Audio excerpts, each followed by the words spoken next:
Guys, painitin lang natin sila dahil taglamig. Kailangan din nilang uminit. Ayan. Nilagay ko dito to guys. Sobrang bigat. Pero lilit ng mga mabigat na rin. Kaya, ito guys. Channel din yan. Ayan. Ang watch pa rin yun guys. Ayan. 4 channel. LA. 4 channel 2,000 watts. Tapos yung channel. Guys, dapat yan 1, 2, 3, 4. Ito rin guys, 4 na channel din. Ayan. ABC, MND. Ayan. Yung watch pala yun guys. Ito. Ayan, D. Slash D. Ayan, D. Tapos 1,650.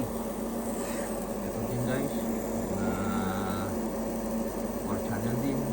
Na meron siyang digital pero normal pa rin guys. Ang init niyan. Mabot lang ng teka. Yun. Yan. Mabot ng 42. Dahil gumaga na siya. Yan. Channel din yan guys. Ito yung pang sweater ko. Ang watch pala nito guys. Tradition channel yan. 1,300. Okay. Yan na watch niya. Yan. Ito yun guys. Yan lang ang gamit natin. Medyo ang kurente nasa 224. Okay pa yan. Ito guys yung drive rack natin. Yan lang ang gamit natin guys. Tapos ito lang. Wala na. Yan lang ang gamit natin. Mga compressor na yan. Na multicam. Na multicam na Pro X XL. Yan lang ang gamit natin guys. At ito naman ang gamit natin guys. Yung Sonic na Extreme. Dito sa subwoofer yan. Dito nakalagay. Nakakonect guys. Ang output nito guys, nakakonect sila dito. Itong out ng mid nandito guys. Itong out ng I nataas. Itong out ng mid pangalawa. Itong out ng subwoofer nandito. Tapos dito guys, dito dumaan ay dito muna pala guys. Tapos dito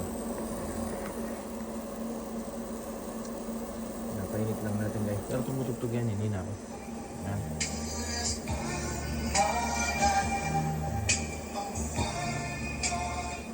Kasi makapiright.